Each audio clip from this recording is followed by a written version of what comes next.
ওম শমশানবাসিনী নমঃ, রুদ্রয় ঘোরায় নমঃ, কাল ভৈরবায় নমঃ। আপনি কি কখনো ভেবে দেখেছেন অঘরী সাধুরা কেন তাদের খাদ্যে মৃত মানুষের কাঁচা মাংস গ্রহণ করেন? মৃতদেহের সঙ্গে শারীরিক সম্পর্ক স্থাপন করে তারা কি অর্জন করতে চান? আর সবচেয়ে রহস্যময় বিষয় হল, কেন অঘরীরা নারীর ঋতুকালীন সময়েই তার সঙ্গে শারীরিক সম্পর্ক স্থাপন করেন? অঘরী সাধুরা কেন শ্মশানে বসবাস করে সাধনা করেন, যেখানে যেতে সাধারণ মানুষ ভয় পায়? অঘরী সাধুর মৃত্যুর পর তাদের শেষকৃত্য কিভাবে সম্পন্ন হয়, এবং নারী অঘরীরা কিভাবে তাদের জীবনযাপন করেন? আজ আমরা আপনাকে সত্যিকারের অঘরীর পরিচয় থেকে শুরু করে তাদের রহস্যময় জীবনের প্রতিটি দিকের গভীরে নিয়ে যাব, যা জানলে আপনি অবাক হয়ে যাবেন। এই ডকুমেন্টারি আপনার চিন্তাধারাকে সম্পূর্ণভাবে বদলে দেবে। শ্মশানের ছাইয়ে ঢাকা দেহ, হাতে মানুষের খুলি, আর চোখে এমন এক তীক্ষ্ণ দৃষ্টি যা দেখলে যে কেউ কেঁপে ওঠে। কালো চোগায় মোড়ানো এই সাধুরা যেন এক রহস্যময় জগতের প্রতীক। অঘরী সাধুরা তাদের জীবনকে সাধারণ মানুষের ধারণার ঊর্ধ্বে মনে করেন। যেখানে আমরা খাদ্যকে পবিত্র বলে মানি, সেখানে অঘরী সাধুরা মৃতদেহের মাংস ভক্ষণ করেন এবং মানুষের খুলি, যাকে তারা কপাল বলে, সেই খুলির মধ্যেই আহার গ্রহণ করেন। এটি তাদের কাছে কোনো ঘৃণ্য কাজ নয়, বরং এটি শিবের কপালধারী রূপের অনুসরণ। তারা বিশ্বাস করেন শিবের প্রতিটি রূপই পবিত্র। সে মৃতদেহ হোক বা মল, তাদের কাছে কিছুই অপবিত্র নয়। তারা শরীরে শ্মশানের ছাই মাখেন, কারণ এটি ভগবান শিবের প্রতীক হিসেবে বিবেচিত। এর পেছনে একটি বৈজ্ঞানিক দিকও রয়েছে। ছাইয়ে ক্যালসিয়াম, ফসফরাস আর অন্যান্য খনিজ উপাদান থাকে, যা ত্বকের বিভিন্ন রোগ থেকে শরীরকে রক্ষা করতে পারে। তাদের কাছে মা কালী এবং ভগবান শিবের ভৈরব রূপই হলেন গুরু। যেভাবে ভগবান শিব ও মা কালী মুন্ডমাল্য ধারণ করেন, ঠিক তেমনি অঘরী সাধুরাও মৃত মানুষের খুলি দিয়ে তৈরি মালা পরিধান করেন। অঘরী সাধুদের সবচেয়ে বিতর্কিত দিক হল যৌন সম্পর্ক নিয়ে তাদের দৃষ্টিভঙ্গি। অন্যান্য সাধুদের মতো তারা ব্রহ্মচর্য পালন করেন না। তাদের মতে জীবনের প্রতিটি দিককে গ্রহণ করাই প্রকৃত সাধনা, তা যৌন সম্পর্ক হোক বা সমাজে নিষিদ্ধ বলে বিবেচিত অন্য কোনো কর্ম। যত গভীরে আমরা অঘরীদের এই রহস্যময় জগতে প্রবেশ করি, ততই রহস্য ও রোমাঞ্চের অনুভূতি আরও প্রবল হয়ে ওঠে। ছাইয়ে ঢাকা এই অঘরী সাধুরা কখনো শ্মশানঘাটে পাওয়া আধোপড়া মৃতদেহের মাংস ভক্ষণ করেন, আবার কখনো মৃতদেহের সঙ্গে যৌন সম্পর্ক স্থাপন করেন। তবে তারা নিজেদের অঘরী বলে দাবি কেন করে? শ্বেতাশতর উপনিষদে ভগবান শিবকে অঘরনাথ বলা হয়েছে, এবং অঘরী বাবারাও শিবের এই রূপেরই উপাসনা করেন। বাবা ভৈরবনাথকেও তারা তাদের আরাধ্য দেবতা হিসাবে মানেন। শবের সঙ্গে যৌন সম্পর্ক স্থাপন করা ও মাংস ভক্ষণ করার পেছনেও তাদের যুক্তি অঘোর পন্থার মতোই শাশ্বত বলে তারা বিশ্বাস করেন। তাহলে প্রশ্ন আসে, শবের সঙ্গে যৌন সম্পর্ক কেন? অঘরীরা এই প্রচলিত বিশ্বাস গ্রহণ করেন যে শবের সঙ্গে শারীরিক সম্পর্ক স্থাপন করা শিব ও শক্তির উপাসনারই একটি পথ। তাদের মতে যদি এই ক্রিয়ার সময় তাদের মন ঈশ্বর ভক্তিতে স্থির থাকে, তবে সেটি সাধনার সর্বোচ্চ স্তর। মাসিক ধর্মে থাকা নারীদের সঙ্গে সম্পর্ক স্থাপনের পেছনেও একটি বিশেষ বিশ্বাস রয়েছে। অঘরীরা ব্রহ্মচর্যের পালন করেন না, কারণ তারা তাদের শক্তিকে জাগ্রত করার জন্য কিছু বিশেষ পরীক্ষার মধ্যে দিয়ে যান। যে নারীদের মাসিক ধর্ম চলছে, তাদের সঙ্গে শারীরিক সম্পর্ক স্থাপন করাকে তারা শক্তি অর্জনের একটি উপায় বলে মনে করেন। তাদের বিশ্বাস, যদি এই সময় তারা ভগবান শিবে সম্পূর্ণভাবে লীন থাকতে পারেন, তবে তারা বিশেষ শক্তি লাভ করেন। বলা হয়, যখন অঘরী সাধুরা ঢোল, মঞ্জিরা ও নগাড়ার শব্দের মাঝে শারীরিক সম্পর্ক স্থাপন করেন, তখন সেটিই তাদের সবচেয়ে কঠিন শক্তি পরীক্ষা। যদি সেই সময়েও তারা নিজেদের মন শিবে স্থির রাখতে পারেন, তাহলে তাদের সম্পূর্ণরূপে অঘরী হিসাবে স্বীকৃতি দেওয়া হয়। এটি তাদের কাছে এক প্রকার ব্রহ্মচর্য পালনের মতোই, যেখানে শারীরিক ক্রিয়া সত্ত্বেও তাদের চেতনা কেবল ভগবান শিবেই কেন্দ্রীভূত থাকে। অঘরী সাধুলা এমন সব বস্তুর ব্যবহার করেন যেগুলো সমাজ অপবিত্র বা নিষিদ্ধ বলে মনে করে। তাদের সাধনায় মলমূত্র, শব এবং অন্যান্য বর্জ্য পদার্থও অন্তর্ভুক্ত। তাদের বিশ্বাস শিব সব কিছুর মধ্যেই বিরাজমান, সে বস্তু যতই ঘৃণিত হোক না কেন।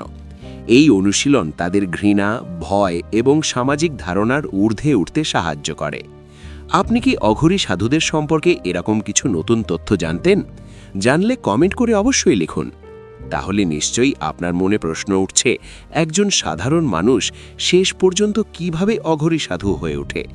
এটা কি শুধুই সাধনার পথ, নাকি এর পেছনে লুকিয়ে আছে আরও গভীর কোনো রহস্য? চলুন আজ এই বিষয়টি আমরা বিস্তারিতভাবে বুঝে নিই। অঘরী সাধু হওয়ার প্রক্রিয়া যতটা সহজ মনে হয়, আসলে তা মোটেই ততটা সহজ নয়। এটি একজন সাধারণ মানুষের জীবনযাপন থেকে সম্পূর্ণ ভিন্ন এক পথ। সবচেয়ে প্রথমে যদি কেউ অঘরী হতে চায়, তাহলে তাকে নিজের জীবনের সমস্ত মোহমায়া, সম্পর্ক, আত্মীয়তা, এমনকি নিজের পরিচয় পর্যন্ত ত্যাগ করতে হয়। আমাদের সনাতন ধর্মে জন্ম থেকে মৃত্যু পর্যন্ত মোট 16টি সংস্কারের কথা বলা হয়েছে। এই জগতে যেই জন্ম নেয়, তাকে একদিন না একদিন এই পৃথিবী ছেড়ে যেতেই হয়। অঘরীদের ক্ষেত্রেও শুরুটা ঠিক এমনই হয়। যদি কেউ অঘরী হতে চায়, তাহলে তাকে জীবিত অবস্থাতেই নিজের শ্রাদ্ধ বা পিণ্ডদান সম্পন্ন করতে হয়। এর অর্থ হল, সে গোটা দুনিয়াকে জানিয়ে দেয় যে সে শারীরিকভাবে জীবিত থাকলেও এই মুহূর্ত থেকে সে সমস্ত মোহমায়া ত্যাগ করেছে। এখন তার আর কোনো পরিবার নেই, কোনো ঘর নেই, এমনকি এই জগতে তার আর কোনো সামাজিক অস্তিত্বও নেই। এইখান থেকে শুরু হয় একজন সাধারণ মানুষের যাত্রা, নিজেকে অঘরী সাধুতে রূপান্তরিত করার পথ।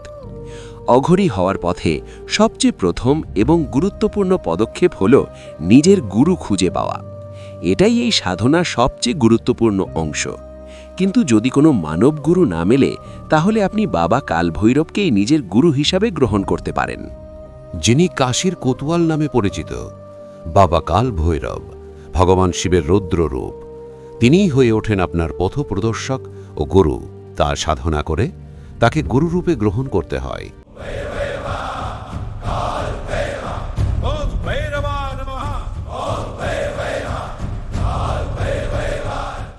এরপর আসে সবচেয়ে বড় পদক্ষেপ, পিণ্ডদান, অর্থাৎ নিজেকে এই সংসার থেকে সম্পূর্ণভাবে মুক্ত করে দেয়া। এর মানে হল, এই পৃথিবীতে এখন আর আপনার কোনো অস্তিত্ব নেই, কোনো পরিবার নেই, কোনো মোহ মায়া নেই।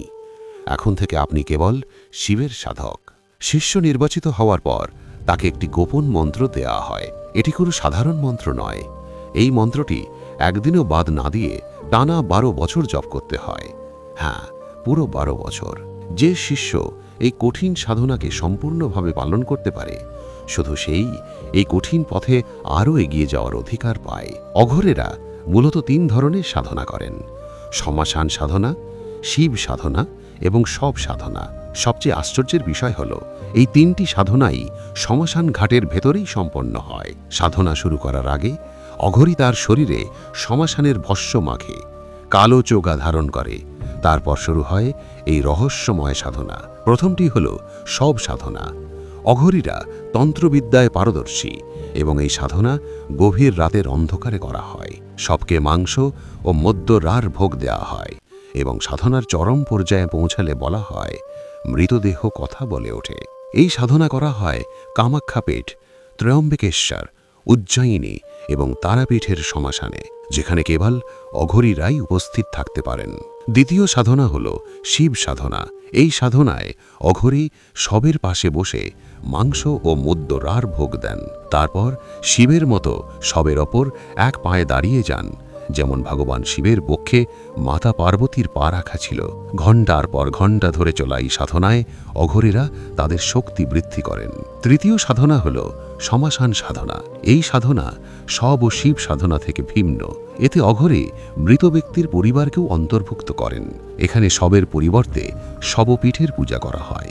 প্রসাদ হিসেবে মাংস ও মদের বদলে দুধ দিয়ে তৈরি মামা অর্পণ করা হয়। এবার জানি একজন সত্যিকারের অঘরী সাধুর পরিচয় কিভাবে বোঝা যায়। সত্যিকারের অঘরীকে চেনা মোটেই সহজ নয়। তারা সাধারণ সাধুর মতোই দেখতে হতে পারেন, কিন্তু তাদের জীবনযাপন ও সাধনা অত্যন্ত গভীর এবং রহস্যময়। তারা শিব ও শক্তির উপাসনাকেই তাদের সাধনার পথ বলে মনে করেন। আধ্যাত্মিক দৃষ্টিকোণ থেকে অঘরী সাধুরা জীবন ও মৃত্যুর ভেদ মুছে দিয়ে মোক্ষ লাভ করতে চান। অন্যদিকে নাগা সাধুরা ধর্ম ও সমাজের রক্ষার জন্য তাদের তপস্যা সম্পন্ন করেন। দুজনের ধর্মীয় আচার অনুষ্ঠানও আলাদা। অঘরী সাধুরা তন্ত্র মন্ত্র সব সাধনা ও শ্মশান সাধনা করেন, যেখানে নাগা সাধুরা অগ্নিযজ্ঞ ও ধ্যানের মাধ্যমে তাদের সাধনা পূর্ণ করেন। ধর্মীয় উপাস্যস্থানের দিক থেকেও পার্থক্য রয়েছে। অঘরী সাধুরা শিবের উগ্র রূপ ভৈরব এবং শক্তির সাধনা করেন, অন্যদিকে নাগা সাধুরা ভগবান শিবের শান্ত ধ্যানমগ্ন রূপের উপাসনা করেন। এই সমস্ত পার্থক্য সত্ত্বেও উভয়ই নিজ নিজ পথে ভগবান শিবের ভক্তি করেন এবং তাদের সাধনা হিন্দু ধর্মে একটি বিশেষ ও গুরুত্বপূর্ণ স্থান অধিকার করে। তো বন্ধুরা, এটাই ছিল অঘরী সাধুদের রহস্যময় জগৎ। এখন আপনারা অঘরী সাধুদের সম্পর্কে কি ভাবেন? তাদের জীবনধারা ও সাধনা নিয়ে আপনার দৃষ্টিভঙ্গি কি? কমেন্টে অবশ্যই আমাদের জানান। আর বন্ধুরা, এই রকম রহস্যময়জনক ভিডিও পেতে আমাদের চ্যানেলটি সাবস্ক্রাইব করুন।